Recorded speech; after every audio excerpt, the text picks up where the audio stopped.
We've got 1:30. We're going to start our CDBG Citizens Advisory Committee meeting for March 20th, 2024. I'd like to call the meeting to order and do a roll call, and I'd like to start down here at the end with Janie. I'm here. John Rocha here. Deborah Miller here. Deborah Savoy here. Sandy Griffiths here. And Marianne Settles. All right, let's get to discussion and action items. So I need approval of the minutes from the February 21st meeting, 2024. Everybody saw their minutes? Any addition, any discussion? I move to accept the minutes of the February 21st meeting of the CBDG committee. That would be Deborah Miller. Who is the second? I'll second that. That would be Janie. Any discussion? Again, this is your chance. And with that, all those in favor, raise your hand or aye. Those minutes have been approved. Looks like discussion and action regarding the CDBG program for 2024. That would be you, Michael. Before we do that, we do need to approve the minutes from the subcommittee. They are included in your packet after the 21st. So it's on page 11 of 16 is your minutes for the subcommittee. I got pointed out that would be the 5th. I thought we did that. Did y'all do? I heard the 21st. We did the 21st. That's all we needed. Yeah, so we need to do the 5th as well. All right. I'm going to move everybody back. Minutes from March the 5th of 2024. I need a motion. I'll go ahead and motion that we approve the minutes of March 5th, 2024 subcommittee meeting of CDBG. Second. I'll second those. I've got 2 seconds. And with that, all those in favor, aye, raise your hand. And any nays? So we've got all those minutes taken care of. Now let's move on. Okay, our big item for today is the CDBG Program Year 2024 funding discussion and recommendations. There was a subcommittee that was held on March 5th. As we've done in past years, they have submitted their suggestions to the committee. This is the opportunity to discuss those suggestions as a committee, approve as is, make changes, and again, that is up to the committee and their discretion.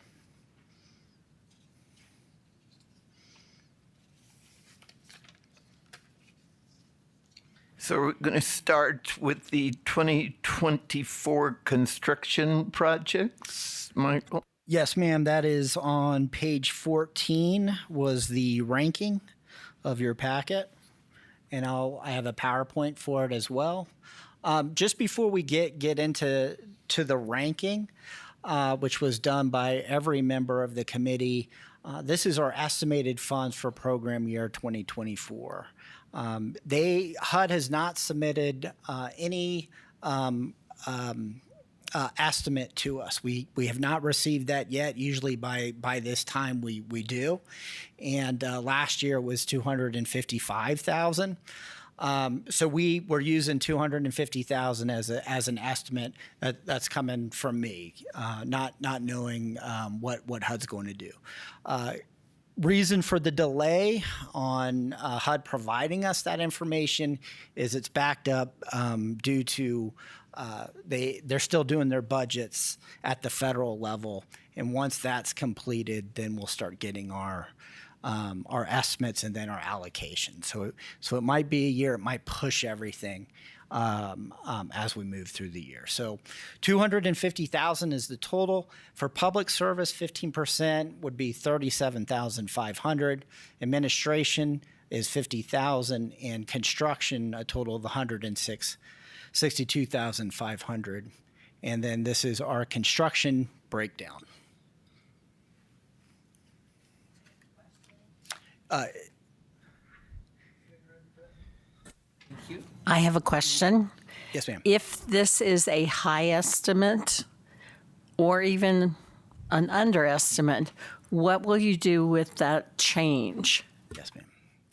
Good question. When it comes time to the motion is a long one, and I'll just jump to it. That's the motion, and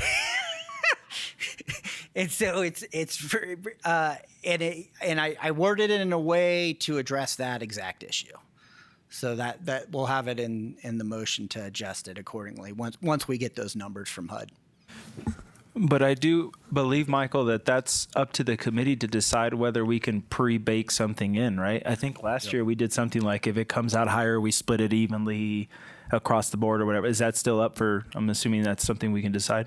Yes, that's absolutely. It's, again, up to committee's discretion. If y'all don't like how that's worded or what y'all want to do, you just give me direction either now or at a future committee as we get the actual estimates in. So we're going to start with construction. Subcommittee met, and that subcommittee was Debbie Savawini, along with Deborah Miller and myself. And with the scores of the other board members, took all of that into consideration and broke that down as best we could. And so with that information out, do the other board members or the subcommittee have anything to say about these allocations? We're going to start with you, John. Yeah, I had a question. So these, and I'm sorry, I'm pulling it up on my phone here real quick because I forgot it on paper, but these are the only 4 construction applications. Is that right, Michael? That's correct. That we got? Okay, I just And want to make sure we it's- weren't missing like any out here that didn't make the cut or something. And it's also in your packet if you want to look in your packet. Oh, okay, great. Okay. My question was just simply that these are all the applications, right, that came in for construction. That is correct. Okay. My second question is, and I don't think I've ever asked this, but I'm just curious, are we required to utilize all of the funds under construction for construction? Meaning Yes. like we can't take any, I guess it's never been brought up before, but we can't take any of this construction money and move it to public service or anything. We're held to that percentage.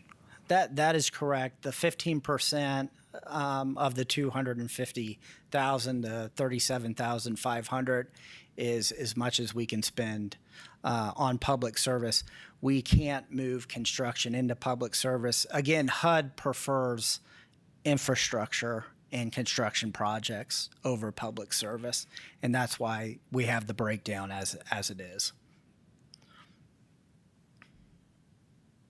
And it comes up it'd be great to be able to spend more for public service, but that's our limits.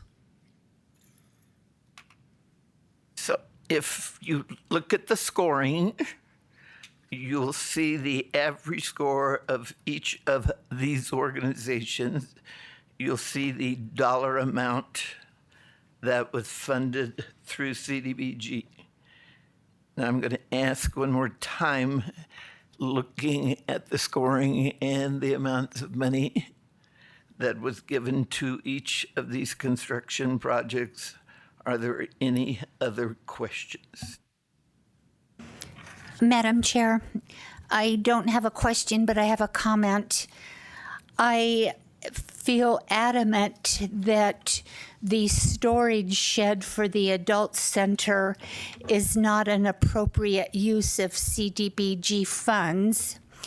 And if they have a problem with storage, then they need to look elsewhere or look at storage units. And I will not support the total funding for the adult center for a metal building. I would much rather see that money go to a purpose that we know works well and serves our community, which is what CDBG is supposed to do, for the minor home repair program. They're behind the 8 ball. There's a lot of homeowners that need help, the elderly, and a storage shed, in my mind, is not an alternative way to spend CDBG money. Thank you, Madam Chair. So, Michael, with that, I'm going to pull off and turn this over to Sandy as the second vice chair of the committee, because I do sit on their board. So and I had nothing to do at the subcommittee either. I pulled away from the table. That is correct. The other 2 individuals decided on this. So with that, I'm going to pull off. Sandy, you're going to be in charge, and let's see what the subcommittee says. Thank you, Madam Chair. To the other commissioners, I would like to hear your opinion and thought processes, please, starting with Commissioner Jamie. I never actually considered that you were able to dispute something or change it around, but after listening to you just now, I tend to agree. Thank you. Mr. John Rocha?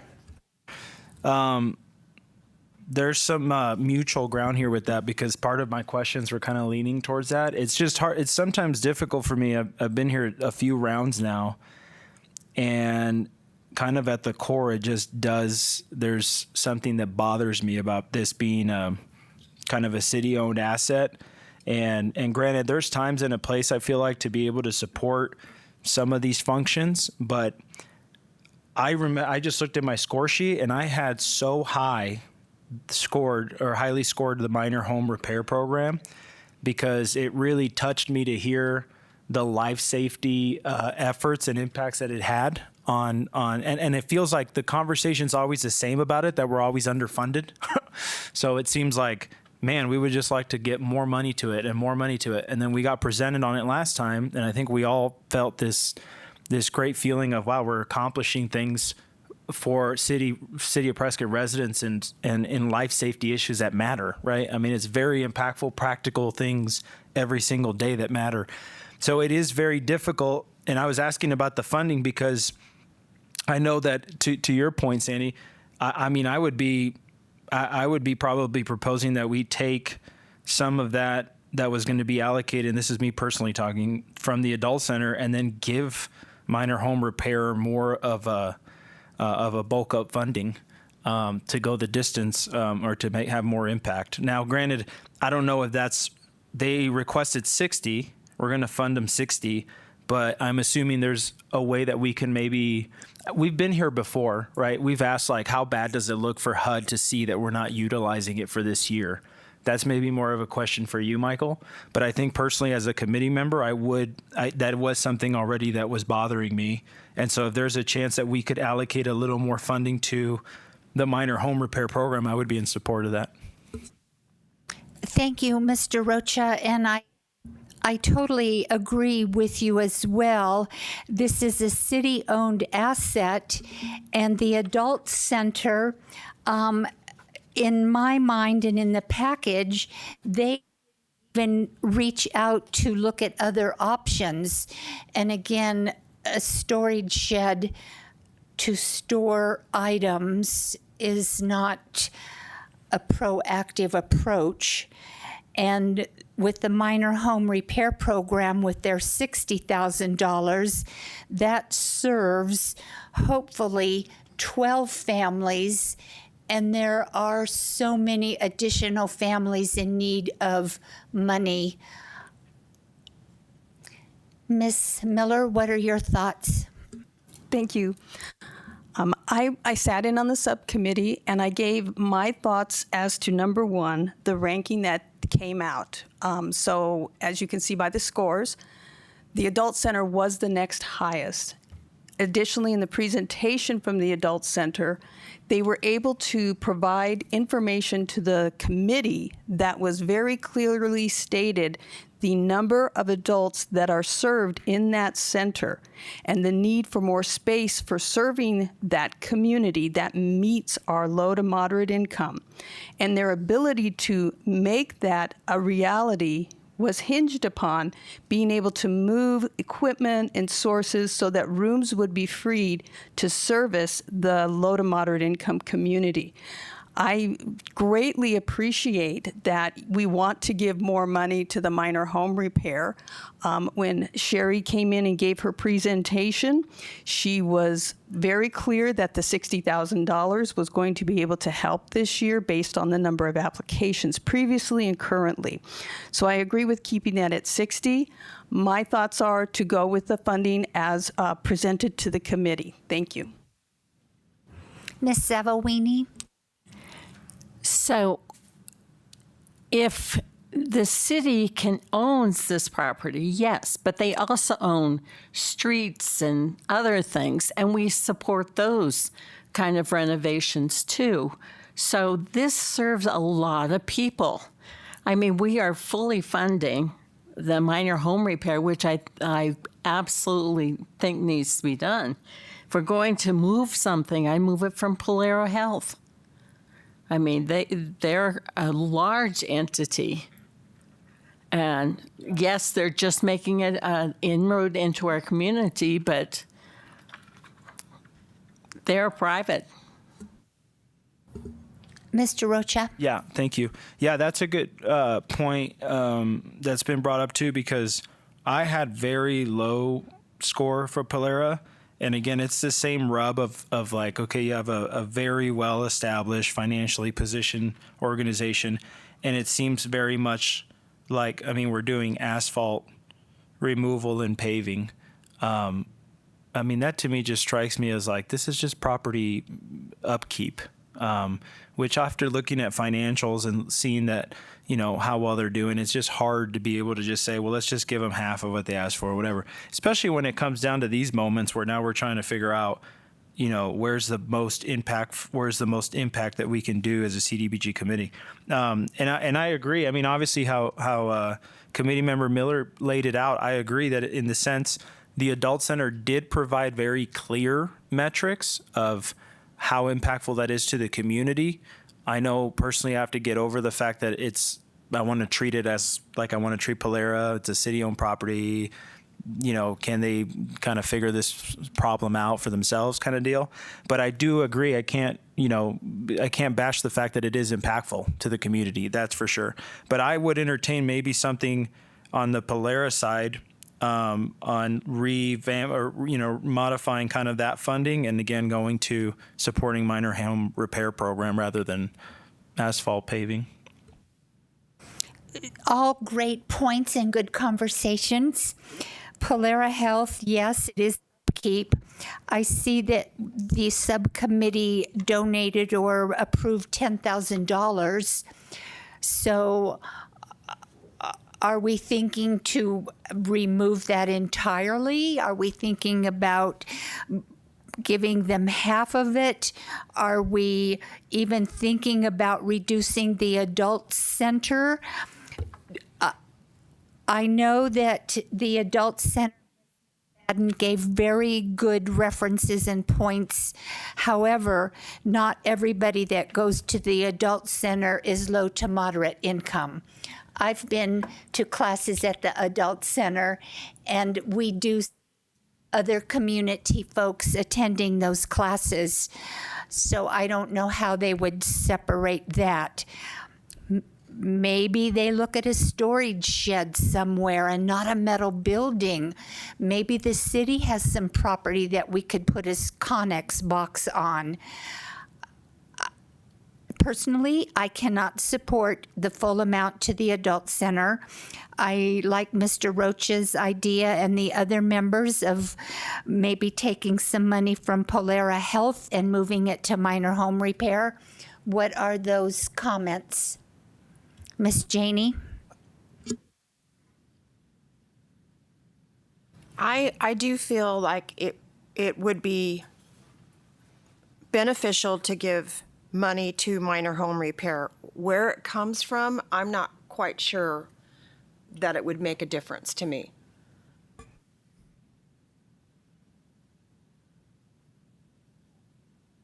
Yes, Ms. Miller. I'm not adverse to moving Polera funds into the minor home repairs, but I am adverse to removing any of the funding from the adult center for the reasons I stated before. Additionally, they do have the ability through their systems to determine how much a person has to pay based on weighted income. So I think the adult center came in and showed they have a very good program and a very big need to service those people in the community that HUD identifies as the most important for this. Polera does have the same kind of numbers. They're just such a lower amount that I think if we took the whole amount from Polera, that would not be a problem for me, or if we just gave them a small portion. But I am adamantly opposed to reducing the numbers that we provide to the adult center. Thank you. I have a question, clarification question. I was under the impression that you did not, for low to middle LMI, you didn't have to prove that if somebody was over 65. Isn't the adult center serving an older population? So they don't have to prove that they are serving a certain portion of their members. I can speak to that. That's absolutely right. With HUD and CDBG, there's certain classes, elderly being but one of those folks with HIV is another group. Just giving examples that you don't have to go through the rigorous process of proving LMI. It's automatic. However, my understanding from the adult center, from what Ms. McFadden had stated, that a big part of their program, I believe she gave the number of 800 individuals, are not only elderly, but they fall in that LMI fixed income category, and they receive services for free. And that was a big part of what she was coming forward with. I respect and admire all of your comments and statements and concerns. Let me throw something else into the mix. In Ms. McFadden's package, she has a couple bids for metal buildings. This particular price that she's asked for is the highest bidder. Is there a way we can implement with 3 current bids that we would fund the lowest of those bids? Is that a thought process?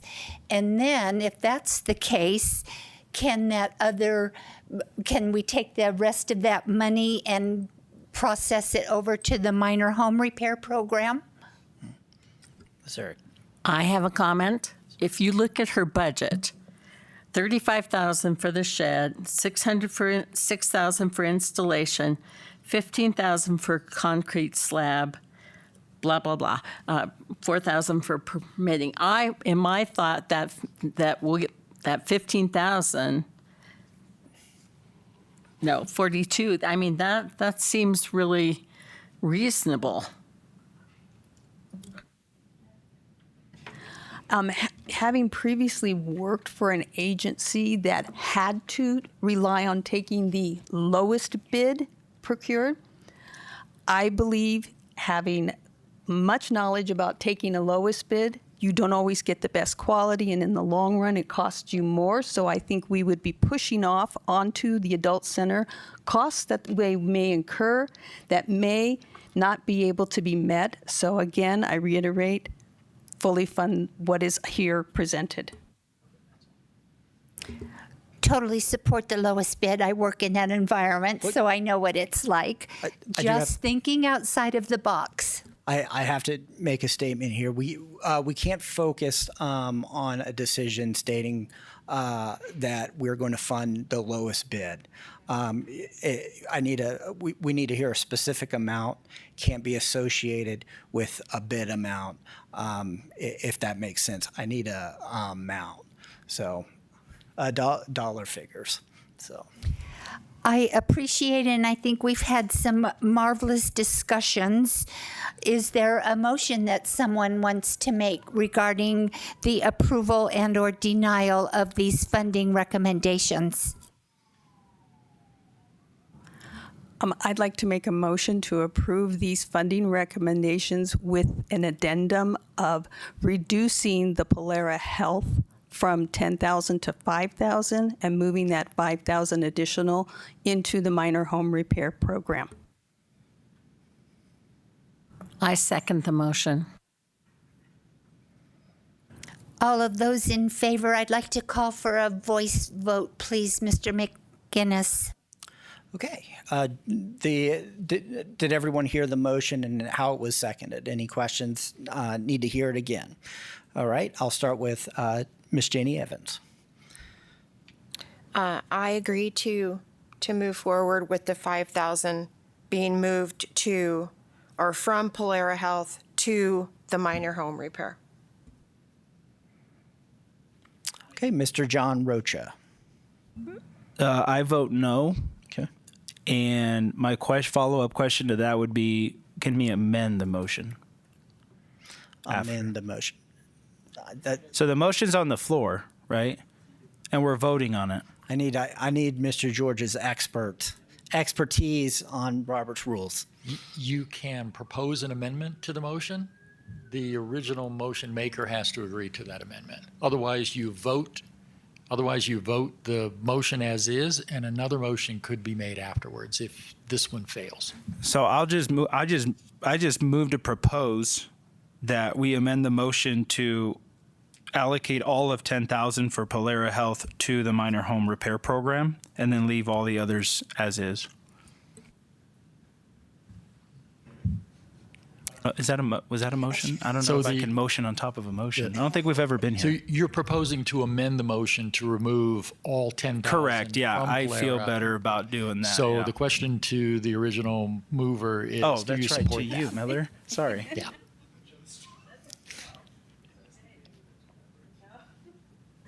Thank you. I'm going to go ahead and forward the original motion and not agree to the proposed amendment on this motion at this time. So you're voting on the original motion right now, And I vote no. and you're up to vote. So you voted no. All right. Ms. Deborah Miller. I vote yes on the motion. Chair Mary Ann Settles. No. Oh, right. Is recused? For this item. Member Sandy Griffiths. I vote no. I vote yes. And then member Deborah Savoini is a yes. So we have 1, 2, 3 yeses and 2 nos.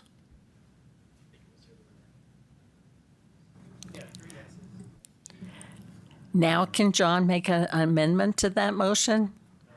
That-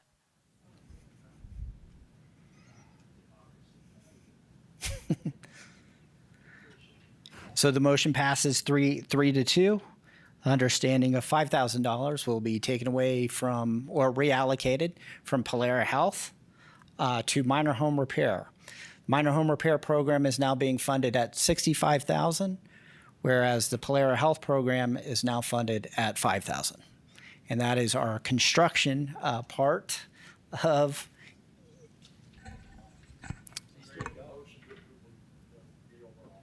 Okay, for the construction. So we're going to need another motion here to finalize the construction allocation. Is that correct, George? With that language, with the change that you just Who wants to try? Approving the construction fund. I'd like to move to approve the construction funding as amended, 65,000 to minor home repair, 42,500 to the adult center, 50,000 to CCJ, and 4,000 to Polera Health. 5,000. 5,000 to Polera Health, I'm sorry. In a second. I'll go ahead and second that motion. Now, full committee vote. All those in favor? All those in favor, raise your hands. I can. All right. It passes 6-0. All right.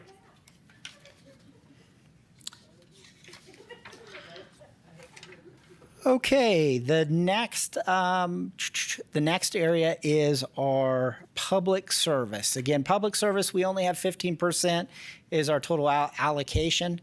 And I have 2 slides here. This is coming from the suggestions from the subcommittee of 3 of the applications being granted funding.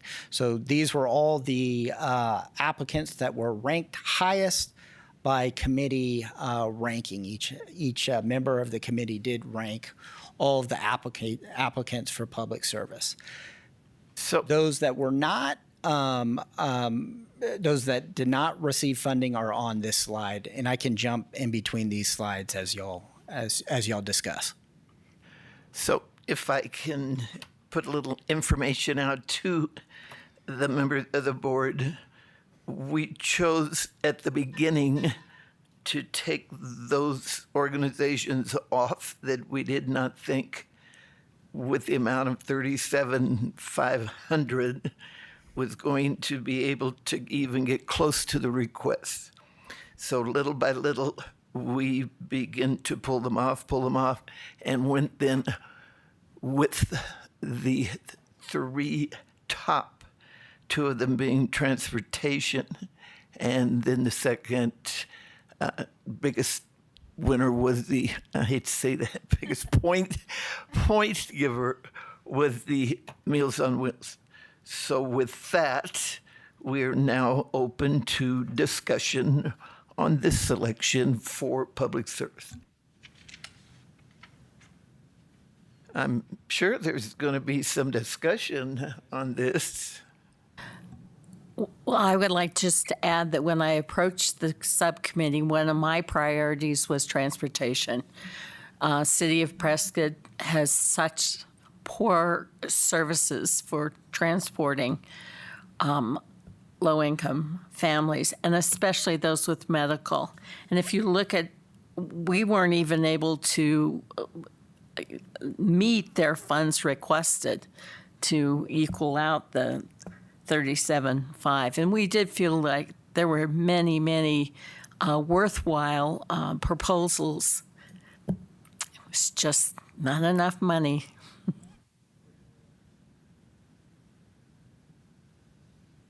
Yeah, I don't have any questions or comments. Well, a comment just saying that I support this. I mean, it's everything in track with my score sheet too, of just like seeing that it was going to come down to this. It's disheartening, but what are we going to do? We get the money that we get, and I wholeheartally believe that people who care Meals on Wheels, New Horizons. I mean, I have it in my little notes there on my sheet where it's just like super encouraging and uplifting to hear these stories of how much they're impacting our community. So, yeah, I fully support this.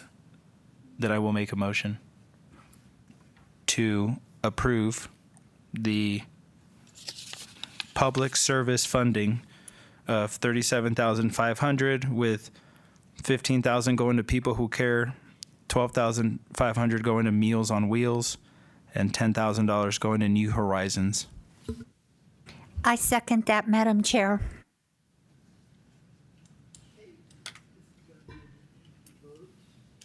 All those in favor of public service at the 37.5, please raise your hand. Those, none are opposed, so this is taking care of public service. All right, passes 6-0. I'd like to just say one thing. We did have some new applicants that presented and applied, which was great. As I told the subcommittee, I'm going to stay in contact with those applicants. Some were just really not ready, and getting them to the place next year where they are ready and present again. So definitely going to stay in touch with everyone that's on this list. Okay. Any other discussion for this?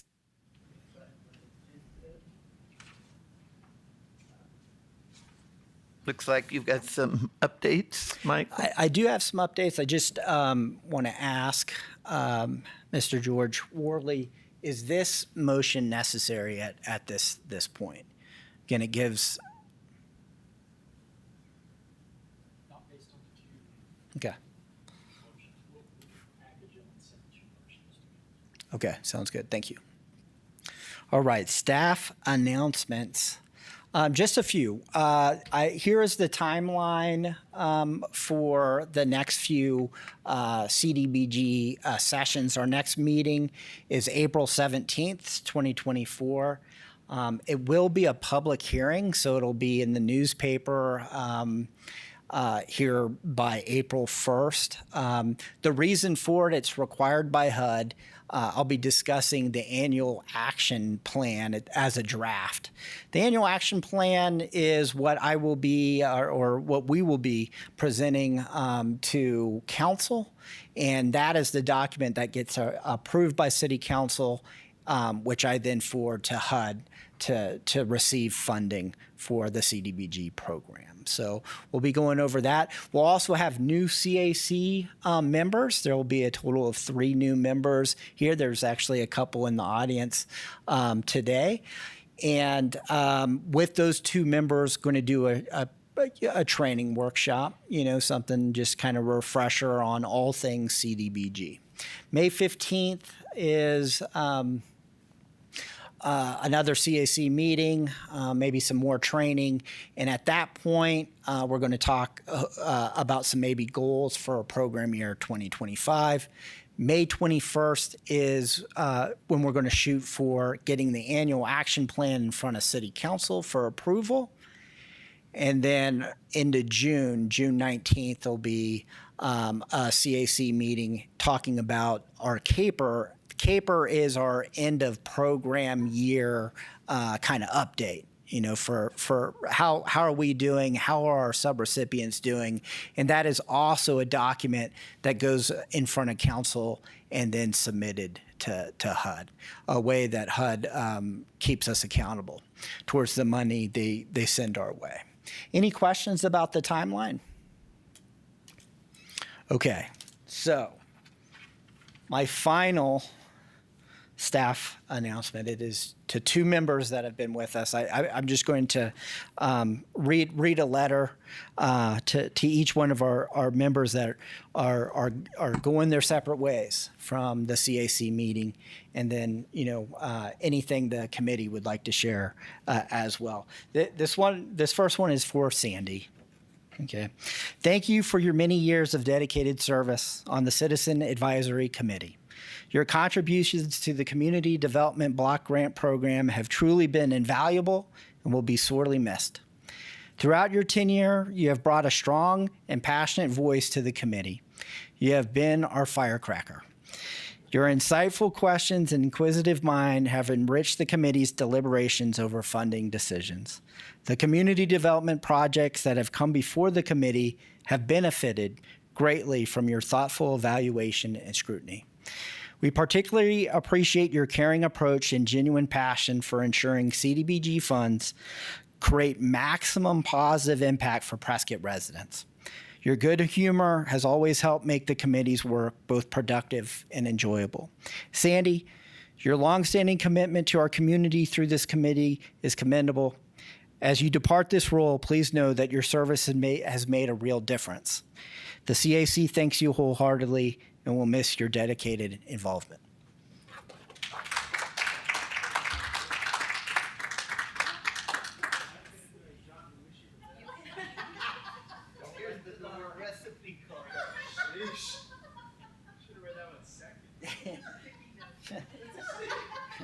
And then I'll leave it up to any words from the committee for Sandy, and I got one for John here. Speak up or forever hold your peace. I have a question. No. Yeah. Or words from Sandy as well.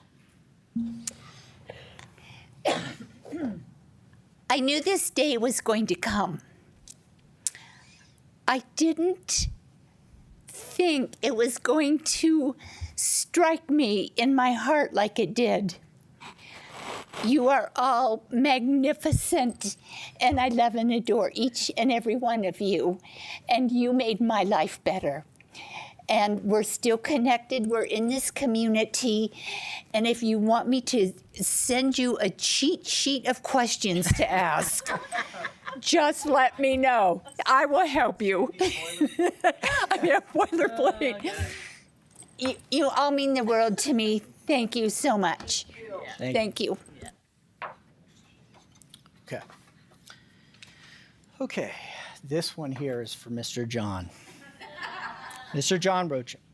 The Citizen Advisory Committee thanks you for your dedicated service over the past 2 years. While your tenure was a single term, you made the most of it through your engaged and proactive approach. From the start, you jumped right in and immersed yourself in the committee's important work. Your thoughtful perspective and willingness to ask probing questions brought tremendous value to our discussions.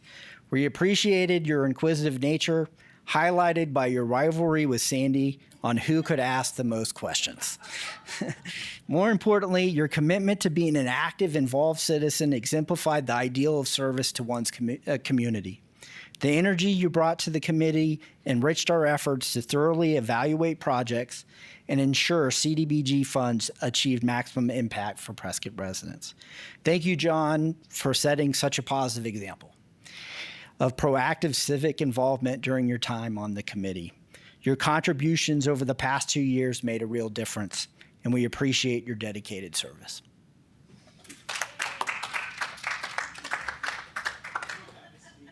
Now, John has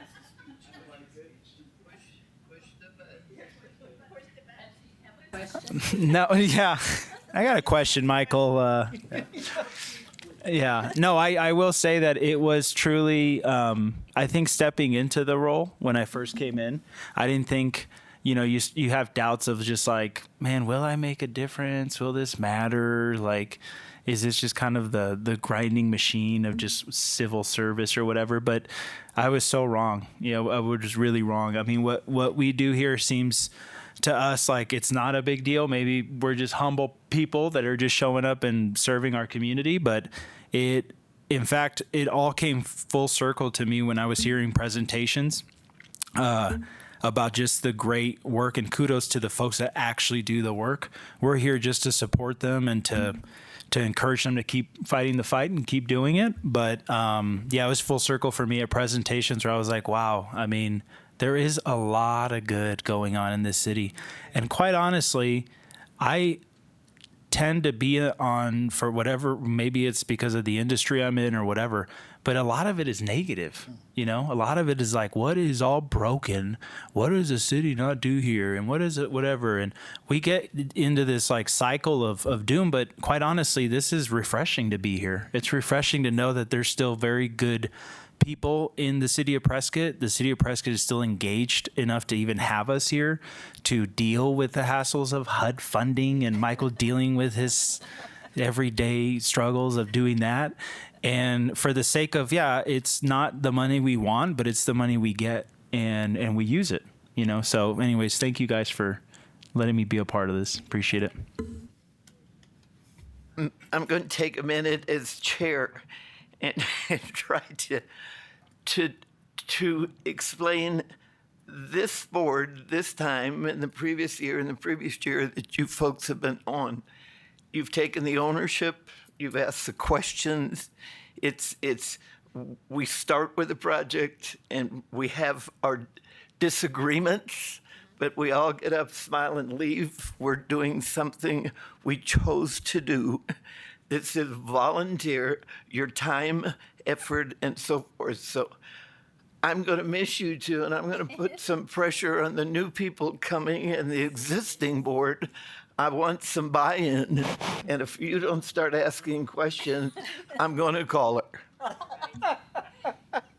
Bring her back. Madam Chair, I would just like to say, now with John and Sandy going, they always ask the questions I want to ask, so maybe now I'll have a voice.